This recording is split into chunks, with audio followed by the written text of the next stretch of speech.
เรามันปล่อยงี้นะก็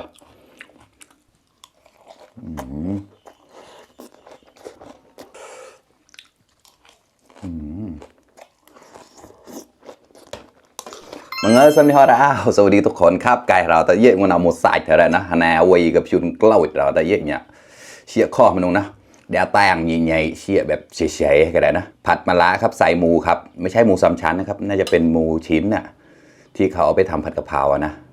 มาครับมากินด้วยกันครับวันนี้ก็อย่างเดียวเลยครับง่ายๆครับแล้วก็มีน้ำพริกมานิดหน่อยครับน้ำพริกตาแดงนานมากแล้วกินไม่หมดสักทีมันเผ็ดเราชีพอ้วนมาเลยจะดูตัวเย็นแล้วนะมาเหลาดะดอกหนึ่งนะไก่เนี่ยทั้งจะปล่อยทอดมันน่ะมันใส่จิตใจทั้งนั้นไอ้เนี่ยมันกกสิมันใส่แต่ละก็มันใส่เลยเชี่ยก่อนก็ได้เลยนะนุกแล้ววิเชียที่ภายเดินไหลเดินแชร์กันกับมันมาต่อเราแต่นะตั้งเกาหนกๆได้เลยเป็นกอมสหดกันนะพาวิให้มีนาวแกลคลุกน้ำพริกก่อนวันนี้ใช้ช้อนนะครับมันน่ะซึ่งจัวเตาเส้นเราแต่นะมันน่ะซึ่งจัวจานนะตามมันใส่แต่เดียวนะอร่อยอยู่มาเดี๋ยวเราชิมเปล่าๆก่อนเจ็บดังเด็กแหล่นะ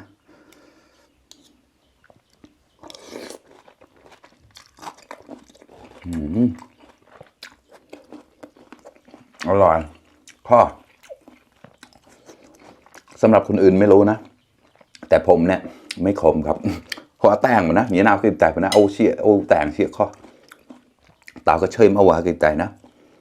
ตาก็ทาให้กันฮะอย่างเดียวเลยครับมา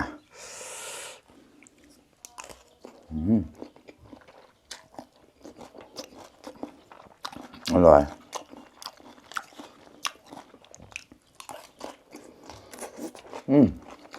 ข้อ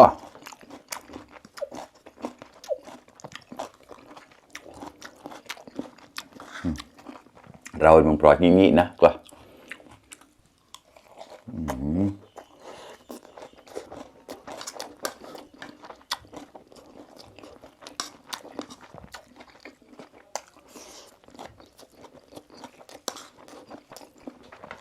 อร่อยมาก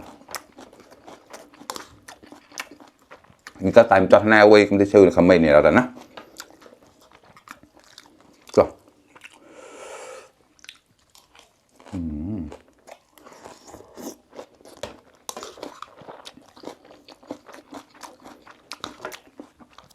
ก็จิตใจแจ๊บมากอะ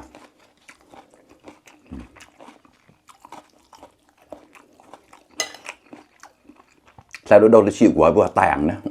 นกนั่นแหละปลาลอดแล้วตายจอดมากอะตอนเด็กนี่กินไม่ค่อยได้นะครับเพราะมันขมมากไม่ชอบด้วยแต่ตอนนี้ชอบมากอาหารชีมีกระตีจานอยู่ได้เลยดิจุดหรือไม่เอาซะจุดไม่น่าเป็นกลานเชี่ยข้อกว่า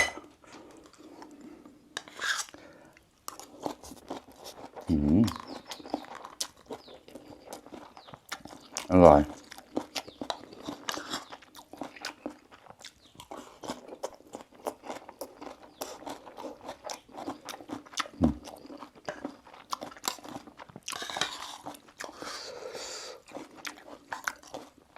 กล้าแล้วกล้า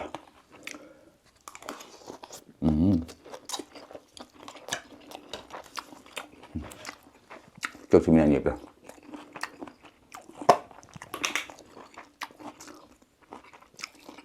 ไม่มีใครกินคนเดียวมีหมูเสียเราđóเราmình ôหมูเสียมันหัวเนี่ยเจ้าหลุดตัวเย็นเราก็แควđó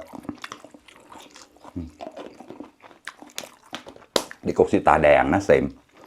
เป็นน้ำพริกตาแดงครับปล่อยหมดได้เราถ้าแรงแกหาเมาได้แล้วนะเสียตอนที่ได้เขาจะปล่อยเมาทำไมเพียงบ่เรากล้า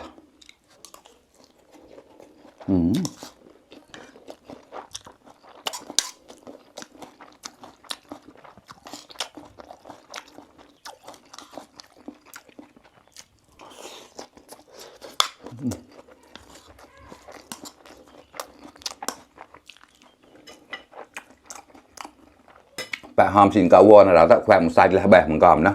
เจ็ดกะตีเชี่ยมันกะตีปั๊มอะไรโง่แล้วนะโง่น่าเชี่ยปั๊มน่าแต่แบบปั๊มน่าโง่ล้อเชี่ยกลายแต่แบบเป็นกลายนะแบบอะไรโง่ได้ตามไปบนการนะแตกปะตอนไปอะไรโง่ละ แขวะก็ที่แบบเสียงหมดนะแขวะไรแล้วแบบเสียงหมดนะปามีอุเชียมันก็ที่ปามัวแบกกันนะต่างเกานกๆแล้วนะเราหยิบกลอกกันทีนะเมื่อสำหรับเราหยิบกลอกกันทีเซมหอมเดี๋ยวเราเกี่ยหอมต้องทำใจนะกลอก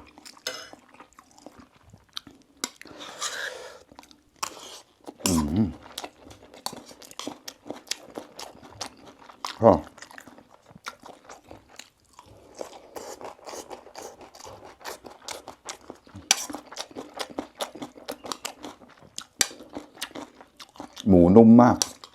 ซึ่งเราเด็กเลยนุ่มเหมือนกันนะก็คือทำแบบหมูนุ่มเดี๋ยวดอนด้วยจังกามนะดูมึงไง